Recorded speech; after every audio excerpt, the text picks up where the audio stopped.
Ok, bonjour. Nous voici dans la leçon 11 de la maths du GED. Puis dans le chapitre ici, on va parler des pourcentages. Ça fait que là, on a parlé des fractions puis des décimaux un petit peu. Là, on va parler à propos des pourcentages. Les pourcentages, c'est encore tout relié aux décimaux puis aux fractions. Essentiellement, c'est dans le mot pourcentage. Pourcent. Si on dit pourcent, c'est pour 100. 100 comme le numéro 100. On parle de centièmes quand on parle de pourcentage. Donc, essentiellement, tous les pourcentages, c'est comme une fraction sur 100. Ça fait ici, si je dis par exemple, moi je sais pas, je veux dire 10%. OK? 10%, c'est 10 sur 100. Je vais continuer comme ça. Si je dis, par exemple, moi, je sais pas, 5%, ça, c'est 5 sur 100. Là, les fractions ici, ça se réduit, là. Je les réduis pas juste pour démontrer le pourcentage, mais tu pourrais les réduire. Donc, par exemple, là, si j'avais 50%, ça serait 50 sur 100. Puis n'importe quel chiffre en pourcentage, ça va être sur 100. Si j'ai 91%, j'ai 91 sur 100. Là, techniquement, je pense pas qu'on va travailler beaucoup avec ça, mais tu peux avoir des pourcentages qui sont plus que 100. Puis c'est juste que ça, c'est comme si ça serait une fraction impropre. Fait que si on dit 150%, c'est qu'on a plus qu'un tout. Fait que 150% par exemple, ça serait juste 150, mais c'est encore sur 100. Fait que 100%, c'est 100 sur 100. C'est le tout. Ça, c'est 100 sur 100. Puis ça serait comme dire un entier. Tout un. Fait que si on a 150%, ça veut dire qu'on a 1 et une demi, par exemple. Si on regarde les dessins ici, ils nous ont représenté ça visuellement. Fait ici, on peut voir 1, 2, 3, 4, 5, 5 fois 10. Ici, on a 50%, donc ça serait 50%. Ça serait 25%. Parce qu'il y a 25 petits carrés qui sont ombragés. Ici, il y en a 50. Puis ici, ça, c'est 100%. Parce que c'est tout colorié, c'est tout noirci. Ça, c'est juste une façon visuelle de le voir, mais ça fonctionne juste comme les fractions.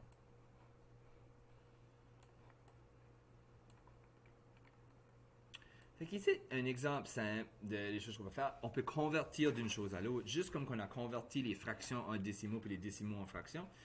On peut convertir ça en pourcentage. Fait convertissez 45% en décimal.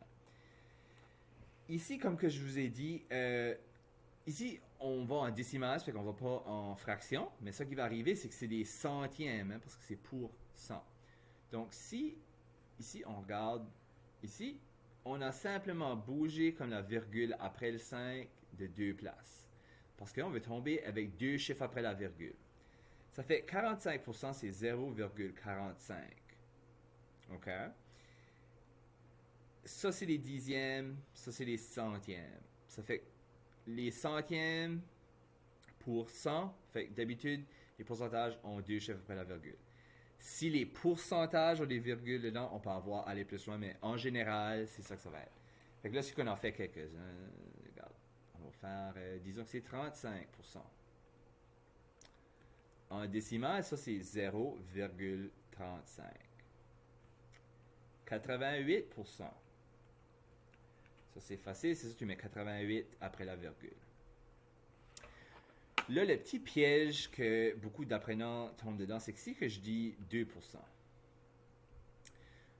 il y a beaucoup de gens qui vont aller puis vont écrire 0,2. C'est pas bon ça, parce que ça, si j'ajoute pour voir les centièmes, c'est vraiment 20%. C'est pas 2%. Ça fait ça que je veux ici, 2%, ben c'est 0,2 0,2. OK? Parce que 2 centièmes, c'est 2%. Faut que le 2 soit dans les centièmes. Là, pour vous montrer, si j'aurais 20% par exemple, oh, là, on a 0,2. Tu peux mettre 2 zéros si tu veux, ça vient au même, mais vraiment 0,2 serait correct. Puis même chose, regarde, c'est qu'on va être un petit peu plus haut. Si je dis, je sais pas moi, 27%, ça va être 0,27. Puis là encore, si j'ai, moi je sais pas, 1%. Ici, il faut faire attention, c'est 0,01. Parce que c'est un centième. Mais là, si on aurait 10%, là, ça, c'est 0,1 ou 1,0. C'est comme tu veux. Fait que convertir ici, c'est vraiment tu prends le chiffre de pourcentage puis tu le mets après la virgule. Et une autre façon de regarder ça, c'est que tu le fais diviser par 100. Ça, c'est une façon de le faire aussi. Donc, si tu viens et tu dis 35 divisé par 100, si tu fais ça sur ta calculatrice, ça va donner 0,35. Si tu fais 88 divisé par 100, ça donne 0,88. OK.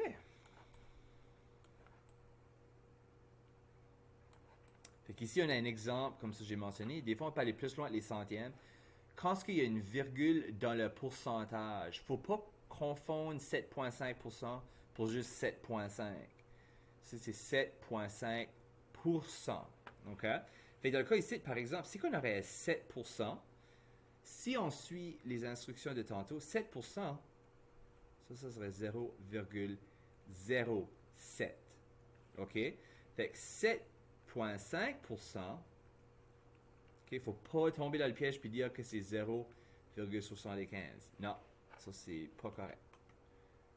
Ce qu'on peut faire, par exemple, si il y a un 5 d'extra, on le met après le 7. Donc ici, ça va être encore 0,07, mais là, on ajoute le 5. Puis encore, si tu fais 7,5 divisé par 100, ça va te donner le chiffre là.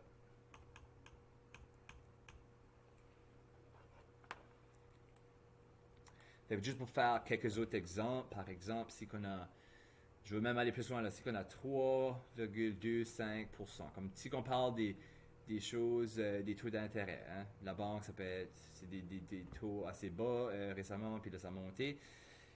Disons qu'on a 3,25%. Ben, si ça serait 3%, ça serait 0,03. OK? Si on suit les règlements, ça fait 3,25, il faut juste ajouter 2,5. Ici, si on ajoute 2,5, là, on ajoute le 2,5 en arrière. Encore, si tu fais 3,25 divisé par 100, ça va te donner le chiffre, 0,0325. On va en faire un autre. Si j'aurais 22,75%, je veux ça en décimale. De nouveau, si on pense, ok, ben juste 22% serait 0,22. Puis le 7,5, on l'ajoute après. Et encore, on pourrait vérifier ça. Tu fais 22,75 divisé par 100. Ça va te donner le chiffre là.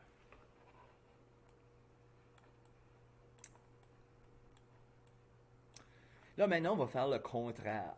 Fait qu'on va prendre un décimal, puis on va le changer en pourcentage. Ici, essentiellement, tout ce que tu fais fois 100.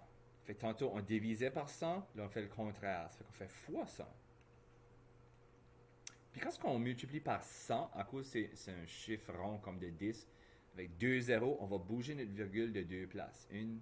Puis là, ça va donner 15,0 ou 15 juste tout seul. Fait que tu fais fois 100, puis ça donne 15.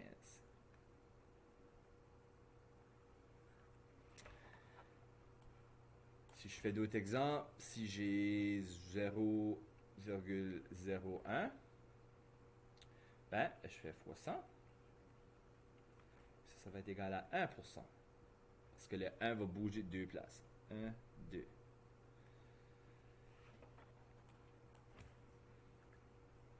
Là, moi, j'ai 0,99. Puis ça, si tu fais x 100, 99%. Fait que c'est assez simple. Tu as simplement besoin de multiplier par 100. Ça va donner ton pourcentage. Tu pourrais même avoir quelque chose, disons que c'est 1,15. Ben, le 1, c'est ça, c'est que ça va être comme 100%. Fait que si on fait x 100, ça donne 115%. Puis c'est ça la réponse. OK. Maintenant, on va parler de convertir une fraction en pourcentage. Ici, il y a techniquement comme deux façons de voir ceci. Disons qu'on a 3 sur 4. Ce qu'on essaie de faire, c'est pour le mettre en pourcentage, on va le mettre sur 100. Fait que tu pourrais faire une équivalence puis dire 3 quarts égale à quelque chose sur 100. Ce serait une façon de le faire. Puis là, tu ferais la multiplication croisée. Donc là, tu vas faire 100 fois 3 divisé par 4. Ça va donner 75. Okay. Puis là, 75 sur 100, c'est 75%. Okay. Ça, c'est une façon de le faire. La façon la plus facile, si tu as une calculatrice, par exemple,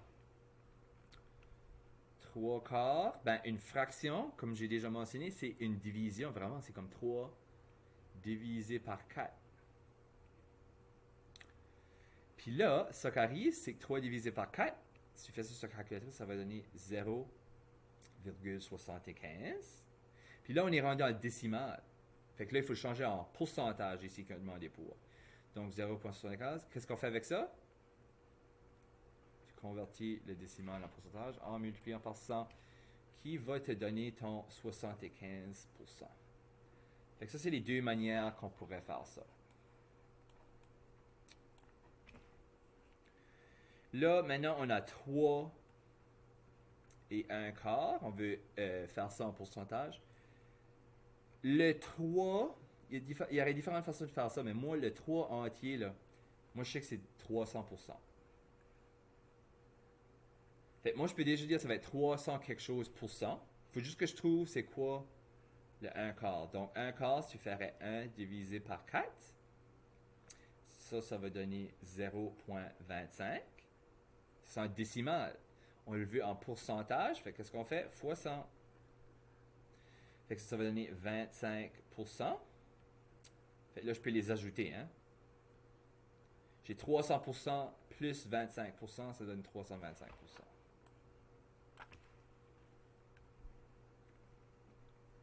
Maintenant, une autre façon qu'on aurait pu voir ça, tu aurais pu convertir ça en fraction impropre. Et avoir un gros chiffre en haut puis en bas, puis là le diviser, ça donnerait la bonne chose aussi. Fait que ici, ce serait 3 fois 4 plus 1, qui donne 13. Fait que là, on aurait 13 quarts. Fait que 13 divisé par 4, si tu fais le calcul là, ça va donner 325. 0, non, excuse-moi. Pas 100. 3,25. Puis là, ça fois 100, ça donne 325. C'est une autre façon de l'avoir.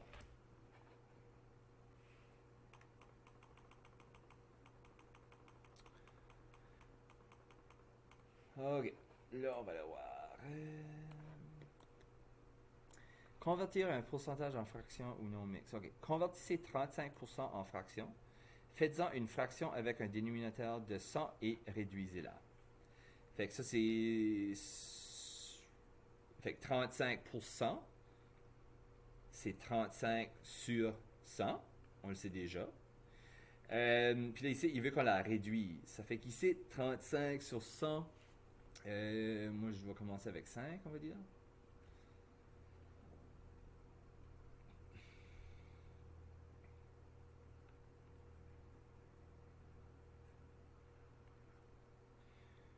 Ça fait que là, 5 fois 60, ok, ça fait que 7 vingtièmes serait la fraction réduite. Fait qu'on a commencé 35 pour 100. Pour 100, on sait que c'est sur 100. Donc on a mis 35 sur 100. Puis là, on peut réduire ça parce qu'on peut diviser le haut et le bas par 5. Puis là, ça nous donne 7 vingtièmes. Puis ça ne se réduirait pas. Ça, c'est fait.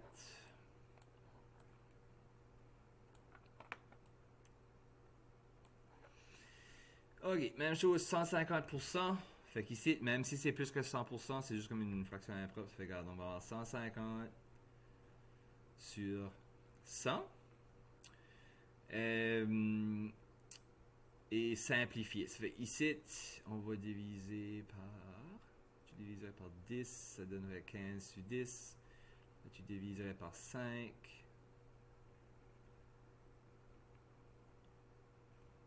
Ça va donner 3 sur 2. Puis là, ici qui veut un nombre mix, on peut le faire comme 2 sur 2. C'est 1. Puis là, il y aura un autre 1 sur 2 pour donner 3. 2 plus 1, ça donne 3. Ça veut dire ça, c'est un tout. Ça, c'est 1. Fait qu'on aurait 1 et une demi. Si tu veux l'écrire en nombre mix. Mais si ça, on veut juste une fraction normale, tu peux aussi dire 150% c'est la même chose que 3 demi.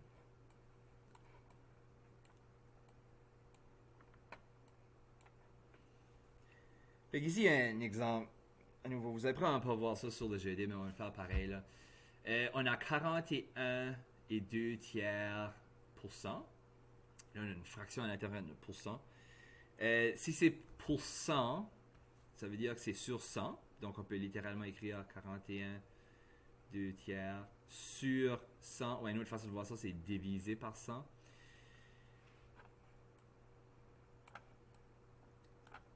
Fait que ça veut dire 41 et 2 tiers divisé par 100.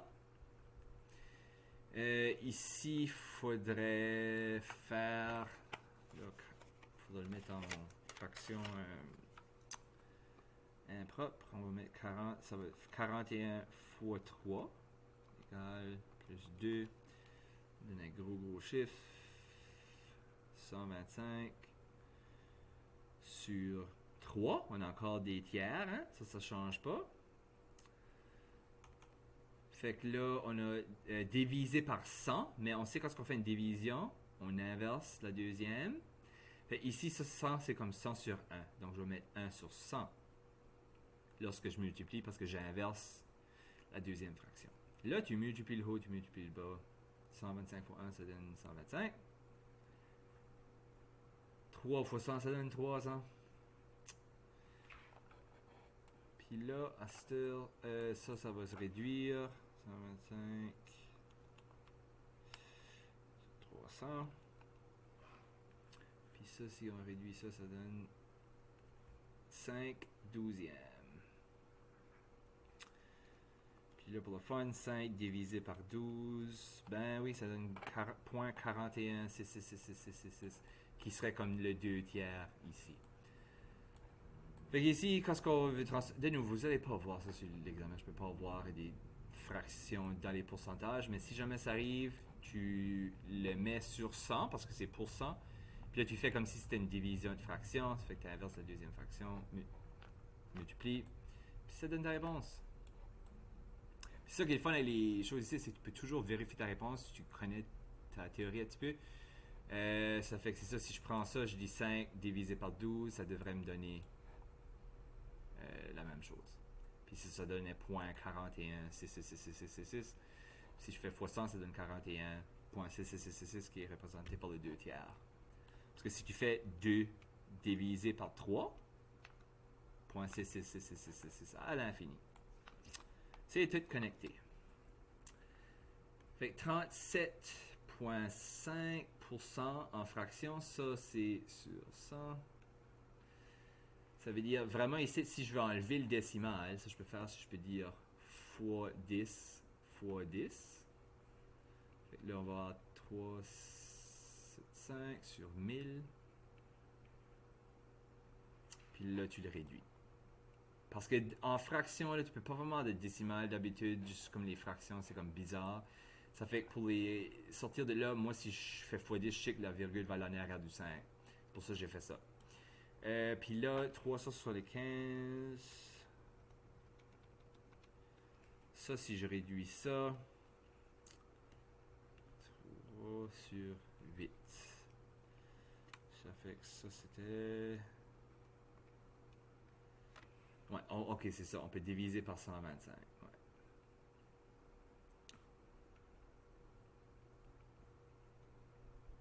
C'est ça que ça nous donne. Ça fait la réponse ici serait 3 huitièmes pour 37,5%.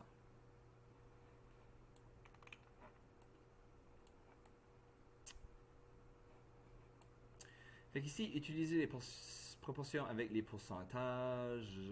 Ok, 12 et 75. Ok. Ici, c'est sur 200 candidats, 25% ou 50 ne peuvent pas travailler les fins de semaine. OK? Là-dessus, ici, il donne une formule. Vous pouvez apprendre la formule si vous voulez. Moi, je fais juste des équivalences, puis j'ai tout le temps pu trouver. Fait que je vais vous montrer l'exemple ici. 12 est 75% de quel nombre? So, si je fais des équivalences, OK? On va avoir 12. Puis ça, c'est une partie d'un chiffre qu'on ne sait pas. Fait que je vais mettre mon point de question en bas. Puis l'équivalence que je vais te donner, c'est qu'ils nous disent que c'était 75%. Fait que 75%, moi je sais que c'est 75 sur 100. Ce qui manque maintenant, c'est on manque un terme, on peut faire la multiplication croisée. Ça fait que je vais aller de 100 à 12, puis là à 75. Fait que 100 fois 12 divisé par 75.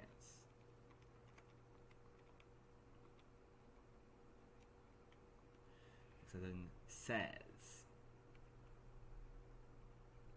Si on regarde ici, la numéro 4, c'est 16. Okay?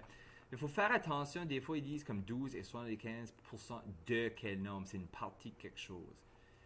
Fait que là, c'était 12 représentait 75% de 16. Puis juste pour le fun, on peut vérifier la réponse. Si que je fais 16 fois 0.75, ça me donne 12. Fait que 75% de 16, c'est vraiment 12. Fait que ça qui pose comme question là, avec ces réponses-là, c'est vrai. 12, c'est 75% de 16. Fait que j'ai fait une équivalence. Le 12, c'était la partie. 75, c'est la partie du pourcentage. Le 100, c'est pour 100, c'est sur 100. Puis nous autres, on voulait savoir, c'était quoi le 100% ici? Fait que c'est pour ça que l'inconnu était en bas. Ici, on a un exemple. Je vais au moins en faire un comme ça. Le chandail ci-dessus est en solde de 20%. Si l'étiquette de prix indique le prix original, combien épargneriez-vous en l'achetant en solde? Fait qu'ici, il y a une chose à remarquer aussi. Ils ne demandent pas c'est quoi le prix. Ils demandent combien épargneriez-vous. Donc, eux autres veulent vraiment savoir comment tu sauves. Fait je vais faire comme tout le problème ici, juste pour expliquer les différents termes. Là. Mais ici, le chandail est 35$. Okay? Si je veux savoir un pourcentage de quelque chose, je le multiplie par le pourcentage. Fait que ici, je veux savoir c'est quoi 20% de 35 parce que c'est ça qui va épargner, c'est ça qu'ils vont enlever. Fait que moi, je vais multiplier par 20%, mais quand on multiplie les pourcentages, on le multiplie en forme de décimale. Donc, 20%, c'est 0,20. Fait que ça, si je fais le calcul là, 35 fois 0,2, ça c'est 7. Fait qu'il épargne 7$. Fait que là, la réponse ici est 7$. Si je voudrais savoir le prix à payer, là, il faudrait que tu reviennes et que tu dises 35 moins le 7$ d'épargne égale à combien? Fait que là, 35, ça fait 28, c'est ça. Fait qu'il paierait 28$ pour le chandail qui coûtait 35 originalement. Mais ici, on voit, il demandait combien épargneriez-vous en l'achetant en solde. Ça fait que tu épargnerais 7$. Ça fait que ça, c'est les explications et les exemples pour les pourcentages. J'espère que vous avez compris quelque chose. Puis c'est ça, on se verra dans la prochaine leçon.